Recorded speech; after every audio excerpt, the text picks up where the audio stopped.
അകലെ കാണുന്ന കുന്നുകളും കൃഷിഭൂമിയും ഒക്കെ കാണുമ്പോൾ നമ്മൾ ഹിമാലയത്തിൻ്റെ താഴ്വാരത്തിലൂടെ പോകുന്ന നേപ്പാളിൽ യാത്ര ചെയ്ത ഓർമ്മയാണ് എനിക്ക് വരുന്നത്.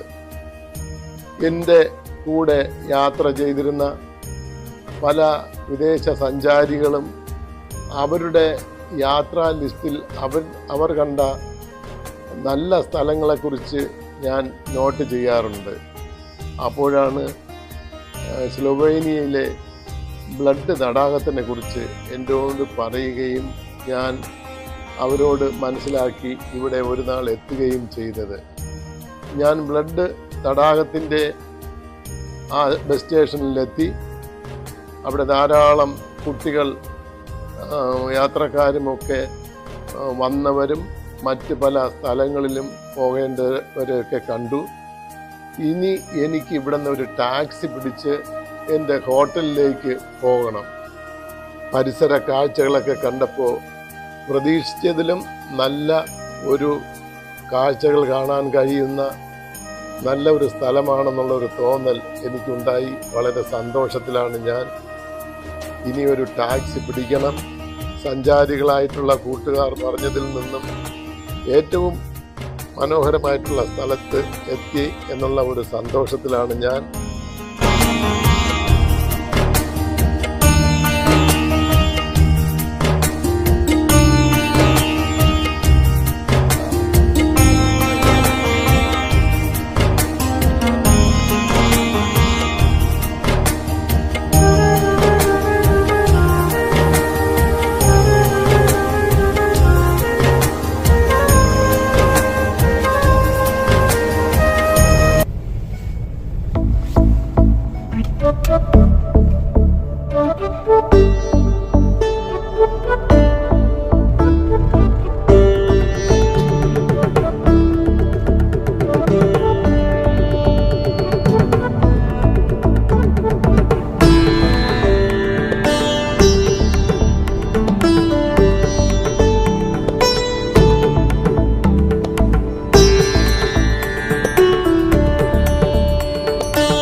ചെയ്ത ഹോട്ടലിൽ റൂം ഒഴിവില്ലായിരുന്നു. അവർ തന്നെ അടുത്ത ഒരു ഹോട്ടലിലേക്ക് എല്ലാം തരപ്പെടുത്തി തന്നു. അങ്ങനെ അവിടുത്തെ ഒരു ഉദ്യോഗസ്ഥൻ എൻ്റെ 2 പെട്ടികളും എടുത്ത് മുന്നേ പോയി. ഞാൻ പുറകെ നടന്നു. വാസ്തവത്തിൽ ഇങ്ങനെയുള്ള ഈ സ്ഥലത്ത് വരുമ്പോൾ ഒരു വിശ്വാസക്കേടും വരില്ല. കാരണം സഞ്ചാരികളുടെ ബാഹുല്യം കാരണം എന്തെങ്കിലുമൊക്കെ മാറ്റം മറിച്ചിലുകൾ വന്നാലും നമ്മൾ എത്തിക്കഴിഞ്ഞാൽ പ്രതീക്ഷയിലും നല്ല അറേഞ്ച്മെൻറ്റ് ചെയ്തു തരും. അങ്ങനെ അടുത്ത ഹോട്ടലിലെത്തി. അവർ എന്നെ വളരെ സ്നേഹത്തോടെ സ്വീകരിച്ചു. എല്ലാ സൗകര്യങ്ങളും ചെയ്തു തന്നു. ഞാൻ അവരോട് നന്ദി പറഞ്ഞുകൊണ്ട് ഒരു റെസ്റ്റോറൻറ്റ് എവിടെയെന്ന് ചോദിച്ചു. അങ്ങോട്ടത്തേക്ക് പോയി. ആദ്യം ഫുഡിൻ്റെ സൂപ്പ് കിട്ടി. പിന്നെ റൈസും ചിക്കനും. എന്തൊക്കെ ആയാലും ചിക്കനും റൈസും ഏത് രീതിയിൽ തന്നാലും കഴിക്കാമെന്നുള്ള പ്രതീക്ഷയിലിരുന്നു. സൂപ്പ് വളരെ ടേസ്റ്റായിരുന്നു. അതുപോലെ തന്നെ അരി ആഹാരവും അതുപോലെ ചിക്കനുമൊക്കെ നമുക്ക് സഹിക്കത്തക്ക കാര്യങ്ങൾ തന്നെ. കാരണം പല തരത്തിലുള്ള ഫുഡ് ഞാൻ കണ്ടിട്ടുണ്ട്. അതുകൊണ്ട് കുഴപ്പമൊന്നുമില്ല, ഇഷ്ടപ്പെട്ടു. ആദ്യമൊന്ന് നോക്കി.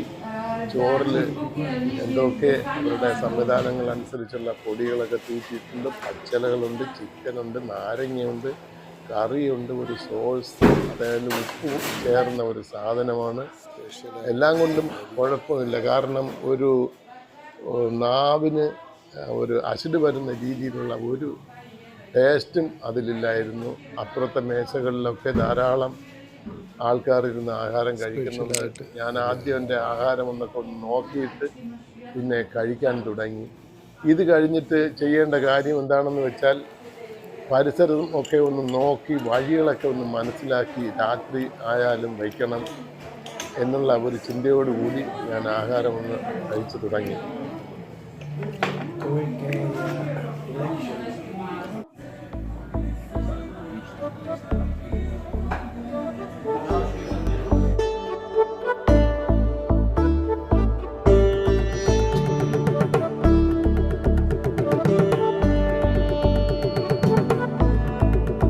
റെസ്റ്റോറൻറ്റിൽ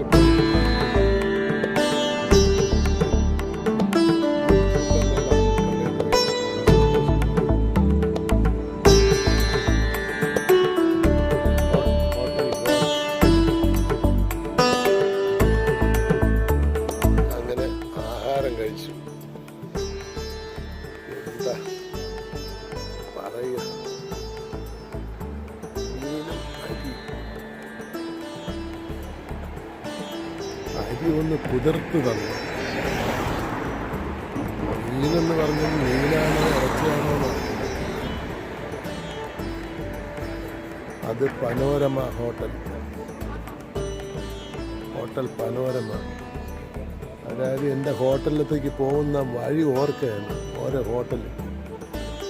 hotel golf, panorama, grand hotel, ഇങ്ങനെ നോക്കി നടക്കുക. നാളെ വരുമ്പോൾ വഴിതെറ്റിപ്പോവും. ആ കാണുന്ന ഷോപ്പിൽ എന്തൊക്കെ കടകൾ ഉണ്ടെന്ന് ഞാനൊന്ന് നോക്കി വച്ചു. കാരണം നാളെ എനിക്ക് എന്തെങ്കിലുമൊക്കെ ആവശ്യങ്ങളൊക്കെ വരുമല്ലോ.